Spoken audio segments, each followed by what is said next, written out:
Hey, everyone. Hey.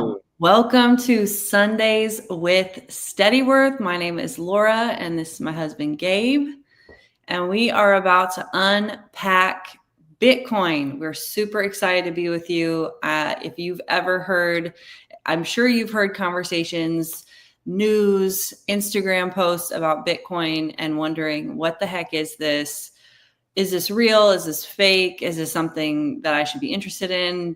Or who knows what other question you might have. We're going to talk about Bitcoin basics Well, today. whatever question you might have, you could put it in the chat and we can answer it. Yes, absolutely. And so, yeah, super excited to have this conversation with Gabe. He has done a deep dive on Bitcoin in the last few months. He would still say that he's learning and learning more every day, but definitely excited to get his thoughts on this because he has a way of making things really simple and easy to understand. And I'll do my best to kind of recap, clarify even further. And again, if you guys have any questions throughout the show, please feel free to drop them in the comment section.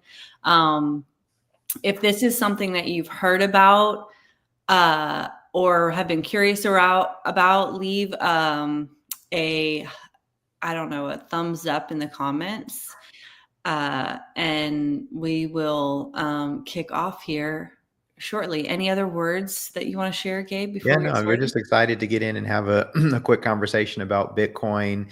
It's been something that has been, it really caught my attention probably like much earlier this year. Like a couple years ago, I bought a book on it called The Bitcoin Standard and then never really dove into it. You read about the first 50 pages, I think, and I was planning on it. I just was reading a bunch of other stuff. But then this year, like kind of like last year, kind of this year, it was just on my heart, like, hey, I would like to learn more about this asset class. And I've really gotten into it, been consuming a lot of podcasts. We're just going to share some of the stuff that I've been learning and to hopefully answer some questions if you have any. So yeah, let's just hop right on in. Yeah. And one thing I'll just add on to that, I did start reading the Bitcoin Standard, the first like 50 pages, and I actually found it quite interesting because it was explaining like the money system, how it works, how value is attributed to money. And so we're going to talk about all of that today. If you're interested in learning about money, the history of money, Bitcoin as a standard, the Bitcoin Standard is a great book to start. I have not finished it, but I'm notorious for not finishing books, but Gabe is finishing it for us. Yes. Okay, cool. So let's just start from the beginning. What is Bitcoin and why are so many people talking about it? Yeah. So, what is Bitcoin? Bitcoin is a form of digital money, and it is the first money, the first form of digital money. That's not regulated by the government. It's set up in a peer-to-peer system, and the great thing about it is that it can't be inflated. And so, one thing that I was learning even while reading the Bitcoin Standard book, like back in the day, like in the Roman Empire, when they used gold coins, there'd be time when the government, and when we talk about inflating, like they want to add more money to the monetary system, like print money. Well, back when they had gold coins, what they used to do is they would collect all of the gold coins from the people, melt all the gold down, mix in some other metal with the gold to make it expand more, and then they were able to print more coins. The government was able to keep some and then spend that money on what they wanted to do. Now we don't have gold coins. We just have, the dollar. We have fiat currency that's issued by governments, and they don't need to collect it from us in order to print more money.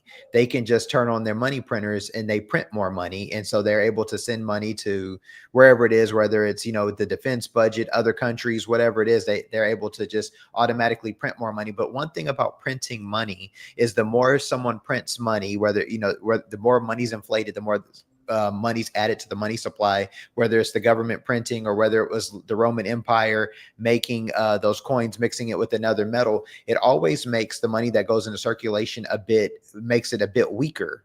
Because imagine if we go back to the Roman Empire and somebody had a coin that didn't get collected. Now all of a sudden, they're trying to trade, but it's like, hey, your $2 coin has some metal in it. Mine is pure gold. Like, actually, mine's worth a little bit more than yours because yours has a little bit of metal in it. Whereas now, when the government prints money, more money's in circulation. So we may still have $100 in our pocket, but that $100 may only have $90 or $75 worth of buying power in relation to other years. A couple weeks ago, I shared a story about my mom going to going to the World Series in 1990, and I saw, and she still has a World Series ticket, and she showed it to me, and it was $50. And so, $50, as you know, will not get you into the World Series anymore. But what does that mean? Does the cost of the World Series really go up, or is it just that the value of our $50 just buys less? And I think you could see even at the grocery store, the money we have just buys less. So Bitcoin is digital money. One, two, it's a fixed supply. So it's, there's only going to be 21 million coins ever in circulation. And these coins get mined every year. So there's different, I think there's about 19 million in circulation right now. But the thing is, no one can ever add any more coins into it, since it's not controlled by the government. And it's not controlled by anyone. So basically, it's the same amount all throughout the world. So yeah, I would say that's about what it is. And the other thing is peer to peer. The other important part, since I said it's not controlled by the government, but it's peer to peer, as in it's like direct to person. So it doesn't have a third party person over it like a central bank. So if you want to send some to someone, you don't have to say, hey, it's Sunday and my bank's not going to send out that money. Whether it's Sunday, Monday, Christmas, any holiday you celebrate, you can send that money. It works. So Bitcoin is like a metaphorical digital coin. Yes. And that digital coin, and when you say mining, that means that like only a certain amount. So there's 21 million total, but not all 21 million are available today, right now. And so we'll get into that a little bit more, but I just wanted to be like, when we're mining, it's like more becomes available every year. Right. And so I have not read, there's a Bitcoin white paper that the person who invented Bitcoin, he used he or she or whoever they I don't know, it could be a group of people. They used an alias called Satoshi Nakamoto, and it was they have a white paper that was submitted, that they put out on the web. I actually, I haven't read the white paper, but it talked about the code that they used to go into the Bitcoin, but also back. So one of the rules that they kind of made up with it is like, back when it first came out, you could mine coins a lot quicker, but as years went down the line, fewer coins came out. So like when it first invented, I don't know, you probably could get you could mine and get a lot of coins. Whereas now mining, and getting coins is a little bit longer of a process. And I think they've set it up so that each year only a certain amount of coins can be mined. And so I think the last coin won't be mined to like 2030 or 2040 something. Yeah. So like literally it's a metaphor for like mining for gold. Right. Exactly. Yeah. Okay, got it. Cool. I actually didn't know that till right now as you were talking about it. Even though I've heard that term, you say that term 1,000,001 times. So why do you think so many people are talking about it? Well, I mean, I think that the government's talking about it now. So it's, which one, I think if you haven't been talking about it, then all of a sudden you have the president saying, hey, we're going to establish a strategic cryptocurrency reserve, and Bitcoin's going to be one of the coins that we have in there. I mean, and then you have other countries buying it having reserves, states having reserves, companies having reserves. It's gotten really popular. But I think, one of the things is just like once again, kind of going back to how money works. It's like, we have something that is being recognized by many people all over the world as a form of digital value. People call this digital gold, and there's a fixed supply of it. No one can inflate it, and no one's in control. No one person's in control of it. And so, more people want more of it, just because, like, this show isn't about politics, but when was it Russia and Ukraine, when that war jumped off, then all of a sudden United States started sanctioning some of the funds that Russia had, or that people in Russia had. If they have Bitcoin, you can't sanction that money. Nobody can sanction it because no one's over it. And so I think just kind of like that freedom is also really appealing. And is that like what you're explaining? Is that the same as decentralized? Yes. Okay. So like it's decentralized. So yes, go ahead. No, there's nobody over it. It's literally, basically right now it's the only form of money, so to speak, that is managed by the people only. Well, yeah. There's Well, no I mean, there are governing other body. cryptocurrencies that could be probably considered decentralized as well. But yeah, Okay. it's the first and it's the leading one. But yeah, so meaning decentralized as in there's no bank. So, for an example, for somebody who doesn't know, like, the American currency through the government, through any government, is a centralized currency. And so, we need to transact through a bank to do it. So for instance, like if you're buying a piece of land and you're buying that land in US dollars, you send that person a wire and then through your bank account, and then your money goes from your bank account to their bank account. And but the bank is actually moving it. Whereas if you have a wallet that you have your Bitcoin in, your bank doesn't send the money. You send it from your wallet to their wallet. Like it goes directly from you to them. There is no bank checking the transaction.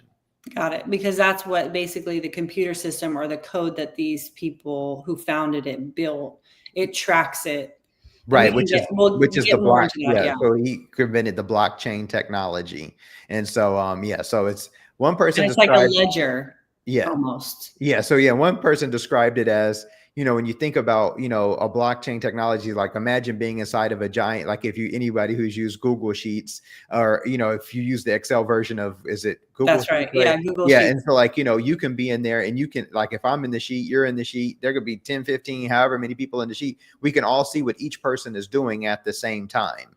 And so, that's one of those things, is that on the blockchain, you can see everything that's happening at the same time. And so, whereas, Yeah. if you, no shade on Microsoft Office, but it's like, if they're editing, if you use the Microsoft Office, I'm sure if you're around my age, you likely have, and then you edit that Word document or that Excel sheet, then you email it to somebody, then they edit it, and when you can't see what they're doing while they're doing it, then they send it to the next person, then they do their version of it. That's And right. so it's not, it's not all set up in one network. Yeah. Version 27. Right.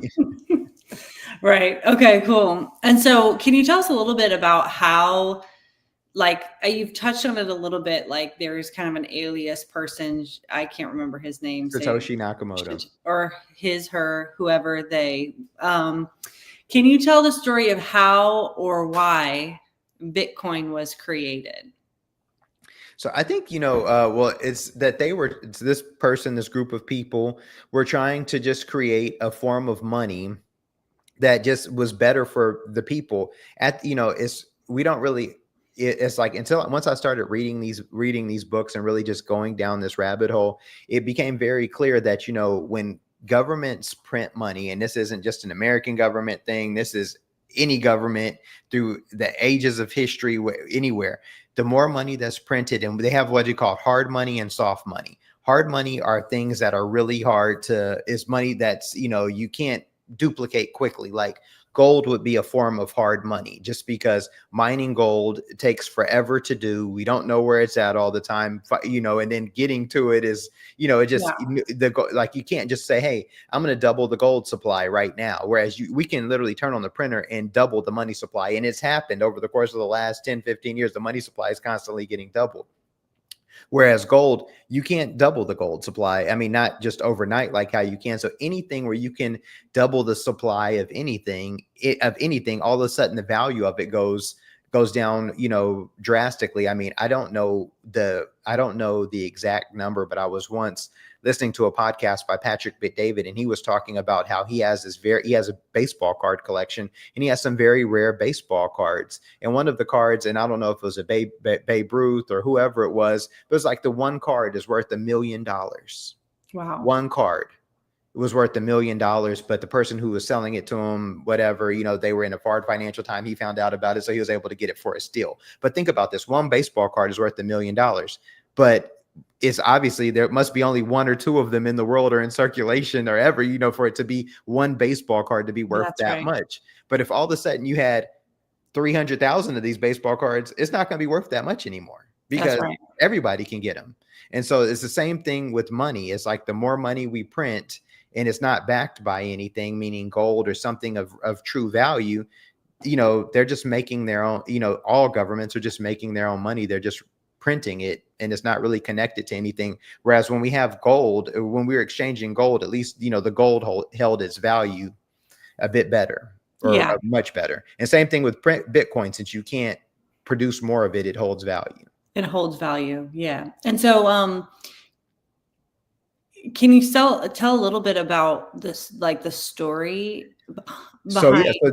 yeah, so I just know the story that I know is that he invented this code and wrote this white paper, sent it out, and I mean, it of course, and it took a long time for it to catch on. I mean, right now, I mean, I believe Bitcoin is trading. I think today is trading for 106,000 or something like that. A coin, 107,536 a coin. I mean, when this first started out, it was trading for less than $1. You know, like less than a Yeah, penny. It was like it was nothing, like less, like barely pennies. Like I think it was 10 years ago, or I forget the exact date. One time somebody used 10,000 Bitcoin to buy two pizzas. yeah, And so and now, you know, that same amount of Bitcoins is like a couple $1 billion or that's something like that. crazy. So yeah, but the point was, I think they were just trying to solve the problem of how can we create a form of digital money that would be better than gold. And Yeah, so, I mean, one thing that makes gold valuable is it's hard to mine, but also we agree that is valuable. right, Technically, it has no value. If we were just like, hey, tomorrow gold is not valuable, it wouldn't have any value. What gives government money value? The government said it's valuable and that we use it as legal tender. So we also agree that it's valuable. right. And so what has made Bitcoin valuable? You know, that network of people who are now starting to use it and put more money into it and buying into the system. They've said, hey, we believe this is valuable. And now it's starting to gain value. And I remember reading in the Bitcoin standard about how at one point, I don't know where this was in the world, these certain types of shells were very rare. And Yes. they were using the shells as currency to trade and do all this other stuff. And then like some settler from somewhere else came in and had like an overwhelming amount of these shells. And Yeah, or the they know, yeah, they knew where to go get them at. So they were able to go back, get those shells, and then come back and then buy all the stuff that was on this island for like basically pennies on the dollar because they could just, you know, they were able to flood their yeah, thing with the money. And that's really what's happening in our terms. Like, you know, is that, you know, when the government prints money, it doesn't say, hey, we just ran the money for this much, we're going to inflate the supply by 30%. And so since we're doing that, Gabe, we see you have X amount of money in your account, we're yeah, going to up you by that percentage. Laura, we're going to up you by that percentage. Steve, we're going to up you by that percentage so that, you know, you can hold your value. No, it doesn't work like that. So, you know, when they inflate the supply, it helps them out, but it makes it rougher on us. So in this example Laura is using, when that yeah, person got all those shells, they were just able to clean out this island of all their yeah. true value. Yeah, and so we've touched on a little bit of these other questions, and maybe there's room to expand on them. But one thing that we're talking about is like this blockchain idea where it's like the ledger and how people trade and it keeps track of the transactions and all that stuff. So how, like, and given that there's no bank overseeing it, no company overseeing it, like how does Bitcoin actually work? Like, how does someone use it or get it or invest in it? Like, what would you say? Like, what are some Well, I practical? mean, well, the practical tactical of how you could get some is, I mean, you could log on to, you know, you could create an account on one of or many different platforms. You know, this stuff like Cash App, Coinbase, Strike, Robinhood. And so you would set up an account and then basically you start buying. You can transfer your American dollars to, or whatever country you're in, to buy some shares. And the thing is that once you have your shares, then you can transfer peer to peer, you know, so you don't have to, you know, say your shares go up in value, or say you need to buy something that doesn't take you can either send your Bitcoin to someone else if you're buying something, or you can cash it out and then get currency back and buy it. And maybe this is something that just came up in my mind that someone might be thinking is like, if I don't know what the going value of one coin is right now. You said like 107 or something like Mm-hmm. that. So if I don't have $107,000, can I invest in Bitcoin? Yeah, absolutely. So that's one of the things, is that Bitcoin is highly divisible. So like, let's say you get on one of these platforms and you're like, hey, I have one US American dollar. I would like to buy some Bitcoin. And and it will literally let you buy down that small of into that small of a fraction. I'm going to be coming out with the video. Steadyworks going to be coming out with the video here pretty soon, but we're actually, as we did $1 a day investment strategy where we're buying $1 fractional share of SCHB, which is a Schwab Broad Market ETF. I wanted to compare it to what happens when you buy $1 a day in Bitcoin. So starting back in March of this year, we started buying $1 a day on the Robinhood platform and just seeing, what happens. So yes, so you can buy as little as $1. I've been buying as little as $1 every day. It transacts 7 days a week. So you could buy it Monday through Sunday. And yep, and you can buy And it doesn't, the market doesn't close. You can buy it. Market is never closed. And one podcast that I like to listen to about Bitcoin, a really great one, is called Jack Mahler's podcast on YouTube. And he said that, Bitcoin is also serving as the first, like a lot of times when something happens in the world, like say we send a missile somewhere or war is about to break out, or we think the economy's going to, something bad's going to happen in this, something not great is going to happen in politics. Generally, the stock market sells off. Like that means that people start selling in the stock market, and that makes the stock market go down.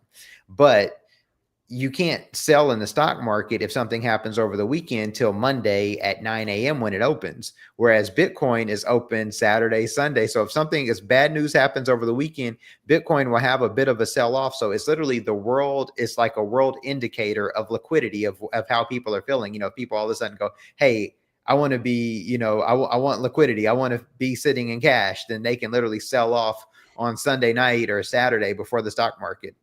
Before you see any movement in the stock market, you can see the movement in Bitcoin. Yeah. So it's not it's not regulated. So it's open 24/7. Right. Yeah. It's just the way the exchange is set up. Yes. Peer-to-peer. So it's open at all time. Yeah. It's interesting to even think about that and even compare like the stock market to the Bitcoin, just because Bitcoin is so real time. Like you don't have to wait like, oh no, like what's going to happen on Monday morning when the stock market wakes, Right. Yeah. It's already happened in Bitcoin. Yeah.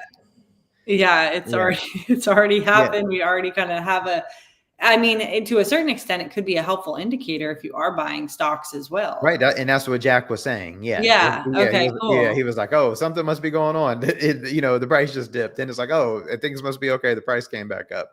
Yeah. Yeah. Okay, cool. If anyone, I know there's a couple people watching, if you guys have questions at any time, please feel free to drop them in the chat. We are open to fielding those questions at any time. We're not waiting till the end to do that. We will have a time at the end to do Q&A, but feel free to drop your questions in the chat and let us know if you have any questions. Yeah, go ahead. It was something else that I can add, and I don't know if this what your next question was. I was going to say though, but I feel like this is something of value, is that, Bitcoin, besides being digital gold, besides being a form of money, is that it's also a form of technology. And so with this blockchain technology and it being peer-to-peer, it makes moving money very efficient. So right now it's Sunday. I mean, let's just say today's Sunday, but let's just say it were any day of the week. If I needed to send $10,000 to Africa or to Turkey or to China or to Japan, like, even in sending wires are same day, generally if you're on the same time zone, sometimes across the country, you could be same day wires, but sending international wires, it can take a couple of days depending on what's going on, making sure banks are clearing, making sure the money is available. You can send $10,000, $10 million to another country instantly. I mean, within so Bitcoin is a form of cryptocurrency, and other cryptocurrencies are even faster than Bitcoin. So I don't know how long it takes, but it happens pretty quickly with Bitcoin. But I mean, there's other coins that you could use that are even faster than what Bitcoin does. But I mean, literally, it's like sending somebody a Zelle, but Zelles aren't generally for high amounts. So you can send somebody and they get it that same day, within minutes, which in another country, which is pretty much unheard of. Yeah. And so you mentioned in this last little bit, like this idea of cryptocurrency, which is Bitcoin. Right. Cryptocurrency is Bitcoin, but not all Bitcoin, or I forget what your analogy is. So yeah, so all Bitcoin is a form of a cryptocurrency, but not all cryptocurrencies are Bitcoin. So there's over 200 different coins that exist. There might be even more than that. I know that when I was on Coinbase, they trade over 200 coins. There are probably more coins than that. But yes, so there's other coins, like there's a coins called like Ethereum, Dogecoin, Solana, XRP. I mean, just a lists and lists and lists of coins, and they all function different ways. Not all of them function the way, so Bitcoin has a fixed supply. Not all of them have fixed supplies. They all have different types of codes, different technologies, different things that they can do. So so there's multiple cryptocurrencies, just like how there's multiple what we would call fiat currencies, which is government money. Like, so US dollars is a form of fiat currency and government money, but not all fiat money and government money is US dollars. China has their own money, Japan has their, Canada, euros, pounds, everything. Yeah. So and that's where like those exchange rates come, like the value of our dollar isn't necessarily the value of the, the euro or what was the pound, etc. Sure. Yeah. Okay. And so, and what's the difference between Bitcoin and other cryptocurrencies? There's a lot of differences depending on which one it is. What the coin is. Bitcoin is the first. It has a fixed supply. Only 21 million coins. It's the most trusted, and has been, the most reliable thus far. I mean, there are other reliable ones, but it's been the most trusted and it's the biggest. It has the highest value of any other cryptocurrency. Some cryptocurrencies, the way their code is written, it could allow for more coins. Some of them aren't as decentralized, and there could be an actual company behind it, who maybe can, who the people are who are behind it. And so, the great, this one guy who's really into it says, whose name is Michael Saylor. He talks about, he has a company called MicroStrategy who invests in Bitcoin. And hopefully I don't butcher this, but he says, Satoshi Nakamoto it was like Bitcoin was like the immaculate conception. He invented it. He introduced it. He gave it away. Then he went away. And so it's like, so he's not there, trying to like, oh, let me do this, let me do that. It's like, he just disappeared. Yeah. And just let it do it and just released it and let it do what it does. Whereas, there are, some coins, people are over them. You probably have heard that before the current president went into office in January, that he released his own coin. Like there's meme coins. So, he has his coin, his wife has a coin. I mean, we could create a coin and then we get, like we could have the Steady Worth coin, which we might do, like we're only taking payment in Steady Worth. And so, that's hilarious. But then we're over, but then we're over the code, over how many coins are in existence. And so, yeah. Interesting. Yeah. We're not crazy tech people. So we probably need some help. It's not at my top list of priorities. Yeah. We'll have to get someone who's a little bit more techie on at some point to help explain some of that stuff, to just give people even more clarity on how it works. I think if you and I tried to go, or maybe we can pull up a video at some point of someone explaining I think maybe, next time we touch on this, maybe we'll find, I'm sure there's like a cool, great video that's out there. Yeah, I remember watching one a couple years ago when I started reading that book, and I was like, oh, this is really interesting, but it was like a little bit, I don't know, the people would have to want to see it. Well, we'll have to just find one that's short, like maybe 2 minutes max, and just, Thanks, Ken. Yeah, thanks, Ken. We got a comment in the chat. Welcome. Glad you're here. If you have any questions, please feel free to leave them in the chat. Thanks for joining us. We appreciate you on a Sunday. Okay. So next question. So you mentioned this a little bit too, like you can log on to blockchain, or what was Stripe. So it's blockchain is the technology. Oh, that's right. I'm sorry. What was that? Coinbase, yeah, or Strike or Robinhood to buy Bitcoin. Yeah. And that basically in stock market terms is like a brokerage account. So it's like how you would purchase the Bitcoin, or a Bitcoin, or a fraction of a Bitcoin. So how does a transaction work? And you've touched on this a little bit, like you can just send it, like if I had a Bitcoin account, you had a Bitcoin account, and they were separate, we could just send it to each other and it would be no problem. But like, how does that work? Yeah, you would need a wallet. You'd have your own wallet where you can receive, your account. And then, I could literally just scan it with the QR code, or you could send me your wallet address, almost like an email address. Then I can just send you the agreed upon amount of money, the agreed upon amount of sats. Sats are what we would consider lower than a coin. Okay. So, I send you some sats. Yeah. So that would be like the dollars version of like quarters, nickels, pennies. I guess, Right. Yeah. Okay, yeah. In theory. Yeah. So in theory. it's just how you break it down. Yeah. So it's like So, sats. right. But you could go even like further than a penny in sats. I I need to Probably look and not. see. I mean, Probably not. I looked it up the other day and I thought it was something like here, let me just Google right now. How many sats are in $1 US? I looked this up the other day. I was Yeah, that would talking be. I'm to interested somebody. So in. yeah, so it was like, let me see. Let's see what the good old Google says. We do not claim to know everything. We are just trying to make the complicated things more simple for you guys. So sometimes we're going to phone a friend or good old Uncle Google or Chat Yes. GPT. So right. So as of today, because this changes all the time, because Bitcoin's value is changing all the time, because it doesn't, so right as of today, $1 is 303.56 sats. Okay. Interesting. Got it. And I'm going to just put, since we're in a pause here, this is for educational and entertainment purposes only. Yes, this It's is for not investment educational and advice. entertainment purposes only. Yes. So, Yeah. if you decide to get into any form of Bitcoin or cryptocurrency, you buy at your own risk and at Yeah. your own reward. And that's right. That's right. Okay. So given that this is a technology that was created by who knows who, and that it's decentralized, so there's no one over it. Right. I can imagine that there's a lot of people out there who are feeling like Bitcoin is not a safe investment. What Well, would you say?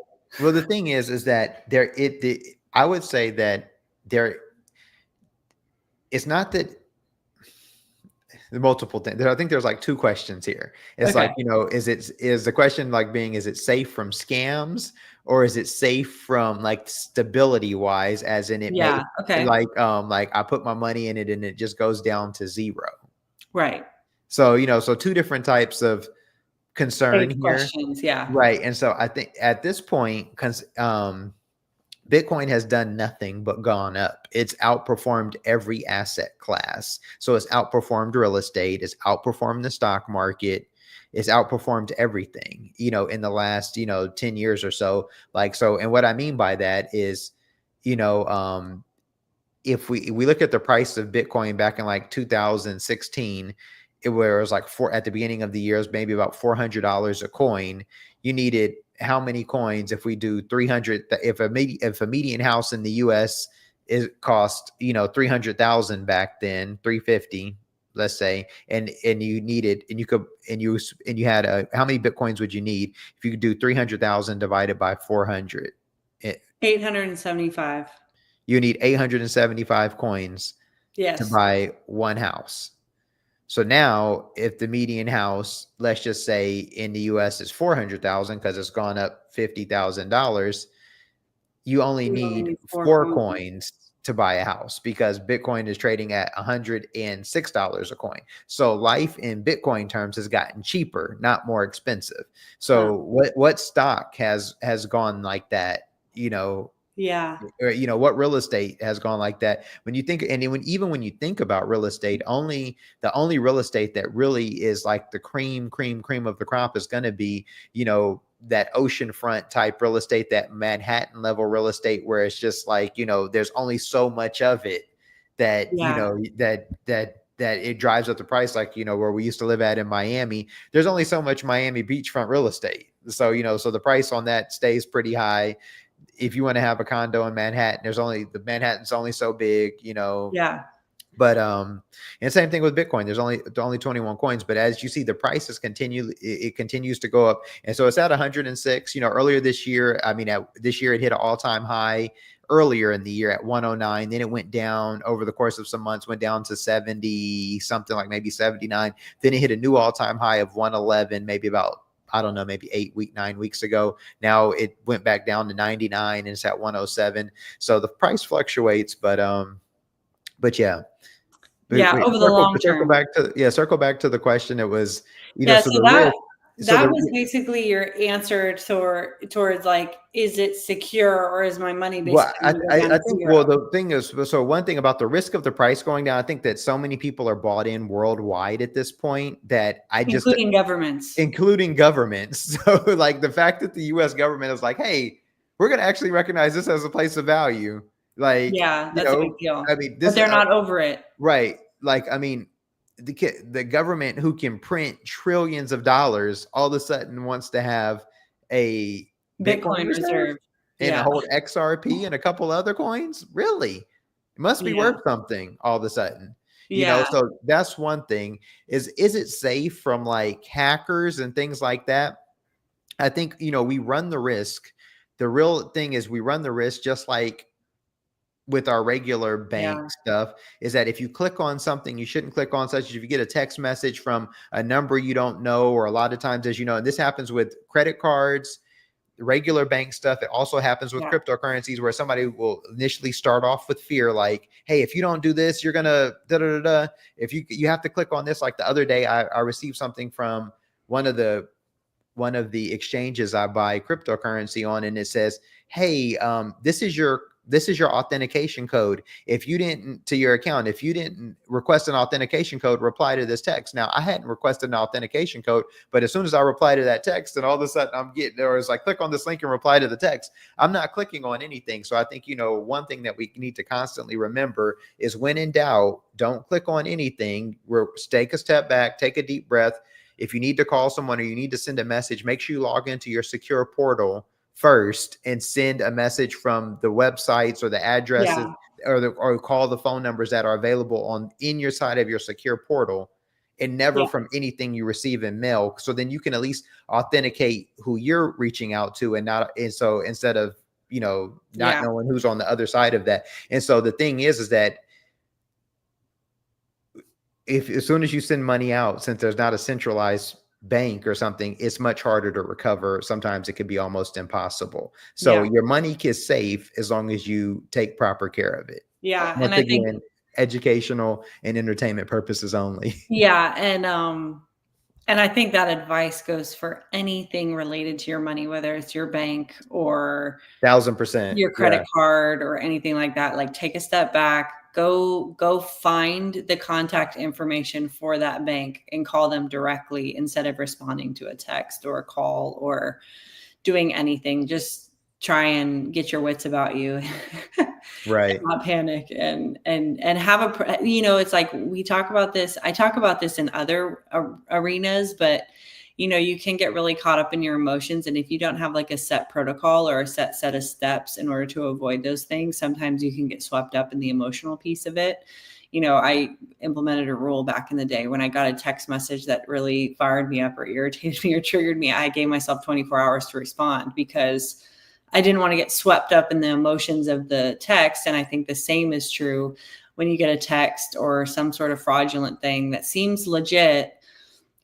Take a step back. I know that I need to go to my bank or, go into my portal for Bitcoin and actually just go through it that way, and double check things and try and stay calm. So, it's a little side note, a little side rant there, but on cybersecurity. But I Right. think it's important when you're dealing with Absolutely. cyber money and cyber value and things like that. So, what is the biggest myth or misunderstanding about Bitcoin that you wish more people knew? I think, there's one of them is that it's too late. Like, hey, it's already 100,000, 106,000. I'm too late to make any money or get in on this. I think that, just like anything, as more people adopt it, the price point is going to go up. And so, if you think about like in mid 90s, nobody, when Jeff Bezos came out with Amazon, there's a story that said that he couldn't raise $1 million from just investment money. Like, nobody would just give him $1 million to go start Amazon. Crazy to think, right? So he literally had to go to 20 different people to give him a loan of $50,000 to raise that $1 million. And so now, Amazon stock has ballooned. Amazon is what Amazon is now. And so I think, right now some people are thinking like, oh my gosh, Bitcoin, it has ballooned and I'm too late because, I could have gotten it for this price or that price. I think we're still very early on in that, when I talk to people about it, 9 out of 10 people still have no idea. They're not interested in it, or they just are, just don't really have a grid for it. So I Yeah. think we're still like, the mid 90s with Amazon stock on this, honestly, maybe early 2000s at Yeah. best. And so I think that there's still really a lot of room for growth. And, I'd encourage someone, I'm not saying to get in and buy. This isn't a commercial to buy. This is an educational podcast. I want to encourage you to be curious. Read a book, check out a podcast, just, start learning a little bit of just like, how does money work? And then, and even if you just keep tuning into this podcast, we're going to be breaking it down for you. And, and just talking, how does this, and start asking yourself, how could this fit into an investment portfolio? That's another question that we're going to be answering at a different time. What does this look like inside of, along with all of the other assets that I'm holding? And so I just would like to encourage people that it's just because you see a price point is too high, considering that it's highly divisible, it's not too late. It's not like that piece of real estate that you were thinking that you should have bought 20 years ago in the 1970s or 40 years ago, and it was 5,000, and now they're all 500,000, and you can't even get it. Keep in mind, you can just buy a few sats. Yeah, you can just buy a few. You can buy a fraction. Get comfortable. Whereas you can't go buy a fraction of that Miami Beach property. You can't say, "Hey, I just want to buy the bathroom." Square footage. Yeah, let me just buy this little plot where I could put 2 beach towels down. Like, no, you can't. You can't buy a fraction.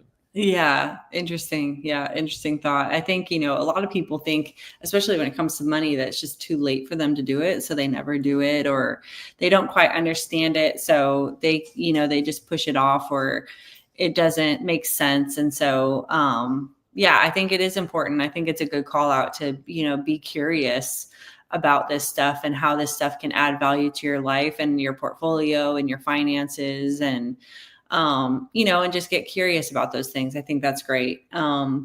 So I think the next question you kind of hit, like, is it too late to buy Bitcoin? Which the answer, it sounds like, is no, because you can start investing today if you want, and, put a little bit in, get more comfortable, and keep rolling and keep doing your research. Yeah. I mean, I would treat it like anything, like, if you were, like if just to turn this to tacos, because I'm from the Bay Area and there's a lot of taco trucks. If I were trying a new taco truck, I'm just going to go likely just order a taco. Like, on a taco truck, a taco is the cheapest thing. And I feel like if they make decent tacos, other things on the truck are probably good, but it allows me to sample their meat, what their chef is doing, the quality of their ingredients. Same thing with Bitcoin. You don't have to go crazy. Just if you want to try a crypto, you want to try Bitcoin or some other coin, just buy a couple, just a little bit, just a little bit. That's just it. dip your toe in the water. Yeah, just a little taste. Yeah, I'm reading a comment here from Ken. With Bitcoin, you come for money to go up, but then stay for the technology of perfect money. That's right. Yeah, that's right. So, well, he was saying, like, it's perfect money, as in, the technology is not being inflated. It's not, there's not a government to say, hey, we're going to print 30 more coins or 300,000 more coins, or do this, or, so yeah. It's holding the value. So your investment is holding some value for you, which is great. Cool. Okay. So how can a beginner get started safely with Bitcoin?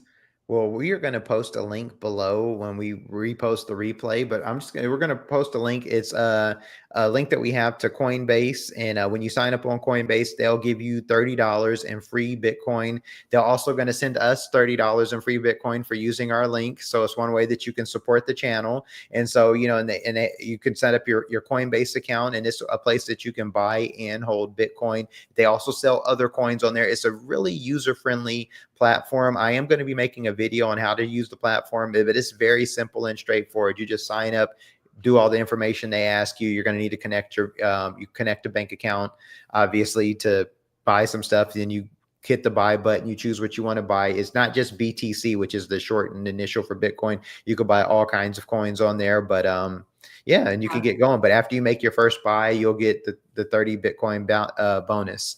And so, so you can get started today. We'll have the link below. So that's awesome. Yes, we will add the link in there. one thing I want to kind of tie everything together with, because we're kind of closing the show down here. So if you guys have any questions, please put them in the chat. I will stay as long as you want us to stay and answer questions. But, as a certified financial planner, which is kind of like the gold standard of financial professionals, here in the US at least, how does this connect back into financial planning, having a financial plan, someone's portfolio? Like, how would you tie this all back into financial planning? Well, I mean, you know, from from the outset, Bitcoin would be seen as from like a traditional financial planning portfolio. If we were looking at an investment statement, it will be seen as an alternative investment. So, on the investment statement, you have stocks, you have bonds, and then inside of that, you could have ETFs of those stocks and bonds. You can also have real estate. Then you have cash accounts inside of those bank accounts. Then you can have alternative stuff. And that could be, if you're invested in a hedge fund that's building, a condominium building in another country, or, just different types of alternative investments. This would be considered one of those. But I see it as an investment, but I also it's challenging. I feel like it's really challenging the way I view as a CFP, the traditional investment portfolio for what we were taught in school, in CFP school or in the classes, just because, the way that sound money works and the fact that someone else can inflate it or a government can inflate it and that you can actually have control over it. I haven't created a new portfolio thesis, but I feel like I would like to write a thesis on how how I see portfolios being constructed, and I see Bitcoin or cryptocurrencies taking a larger portion of it and being, I feel like alternatives is something that you do, you kind of do your primary stuff and then you save some for alternatives. Whereas I kind of feel like cryptocurrency eventually is going to become a primary form of holding assets in the future. And alternative investing is like something that is considered more high risk. Is that right? Well, or is it just a way to like pad the portfolio? Well, it's not that, so for instance, like, if you're invested, like, let's just say you bought into XYZ, alternative strategy, a lot of times, they can be less liquid just because, like, once again, if they're building a condo building in another country, it's not like a stock that's trading on the stock exchange. So, and they want people to invest in them, but, and they can make you, they're going to say, hey, we can give you X amount of return on this condo building, but also they're going to need to lock up your money for a certain amount of time while they do that build. Whereas if we go buy Apple stock, we don't have to it's liquid. We don't have to have our money locked up for 5 years in that alternative investment. So a lot of times, in that strategy, so a lot of times people who are doing alternative investments have a certain set of, a certain level of income or net worth, and they have a certain amount that they can put aside into, lock up into this thing and say, hey, I don't need this money right now for the next, 18 months or 2 years or whatever. I can have it locked up in here. And so then those companies will allow them to invest in their funds. And so in your mind, and based on that explanation, Bitcoin isn't really an alternative investment because you can liquidate it quickly if you need to. Right. You can, but, but some people would, like what I'm saying is that traditionally a traditional portfolio is stocks and bonds. Got it. And so anything outside of that in real estate, anything kind of outside of that would be considered an alternative investment. And so, stocks, bonds, real estate. So it's like, if we're doing cryptocurrencies, it's like, it's like, hey, this is something that I'm taking a little bit of risk on, or I don't know. And so I feel like, the risk factor is definitely has come down. Like, like it's here to stay from what it looks like. Considering we have the government in on it now, and or governments. Yeah. Multiple countries. Yeah. Governments in on it now. Yeah. So, so it's not more like the liquidity thing, but it's more just like the asset class in itself would be considered, because we couldn't call it cash, it wasn't legal tender, but imagine how it could change the world. And, and all of a sudden, what if it were a legal tender? Then all of a sudden it would just move right on up to the cash portion. Yeah. And it wouldn't be in the alternative section is what I'm saying, or it's in like the regular, normal, it's now moved itself into, look like a stock type thing. Yeah, that makes sense. So I feel like we're gonna have to have like a be continued on this topic Sure. because Yeah. there's a lot We'll to have to unpack. And continue on.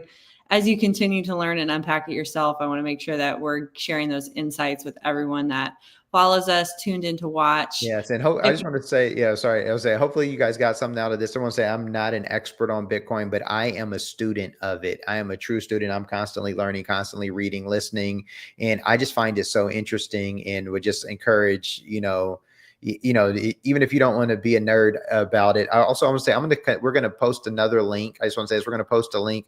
There is a podcast, The Diary of a CEO, and which is his guy's name Steven, and he interviewed a guy named Raul Paul. And it's a long, it's probably about 2 hours, but I found that one to be very interesting, the way that they broke down Bitcoin. So we're gonna post that in the show notes. And also there's another one called Iced Coffee. I forget the guy who's over Iced Coffee, but I mean, it's one of the biggest podcast, it's a big podcast on YouTube. They also interviewed Michael Saylor, who owns a company called MicroStrategies, who and they talk all about Bitcoin and just, the whole thing. And Michael Saylor owns multiple billions in Bitcoin. I feel like those two podcasts are really helpful for people who are interested in getting started in the beginning. So yeah, just wanted to put those two notes down there for sure. Yeah. And thank you, Ken, for watching. Appreciate all the positive comments. You were tuning in from Perth, Australia. That is so awesome. Thank you so much. Yeah. Yes, thank you, Ken. We appreciate you for rocking with us. Have an awesome, I don't know have if an it's awesome night or day, because day. we're Kind in of in Charlotte, ahead. North Carolina right now. So it's about to be 7 6:51 p.m. p.m. over Sunday here. evening. So I'm guessing it's Monday where you're at. That's right. Yeah, they're Yeah. a day ahead. They're in the future. Yes, you're a day ahead of us.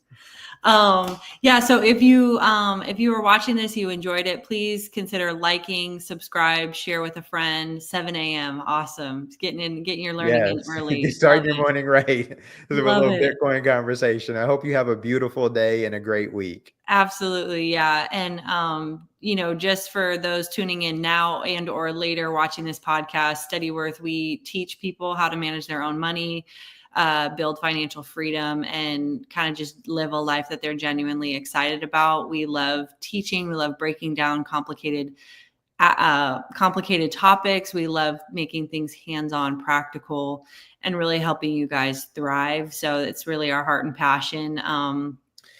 So there's several different ways to work with us. We'll put a link also if you're interested in learning more about that. We have a free kind of like clarity discovery call where we can talk about your goal, your financial goals, your life goals, and how we could be of service and a blessing to you. So we really appreciate all of you tuning in. Gabe, it sounds like you got something you want to say. We're going to be covering a list of topics on Sundays with Steadyworth. But if there is something specific that you're like, hey, I would love for you guys to cover this on one of your future shows, please leave put it in a the comment in comments. there, send us a message, and we'll make sure to cover it. So we just wanted to throw that out there to you. So if there's something that someone sees and like, hey, could you guys cover this? I'm just curious about it. I'm a curious finance nerd, and I'm curious about it too. Yeah. And we're going to be here every Sunday evening for us and Monday for Ken.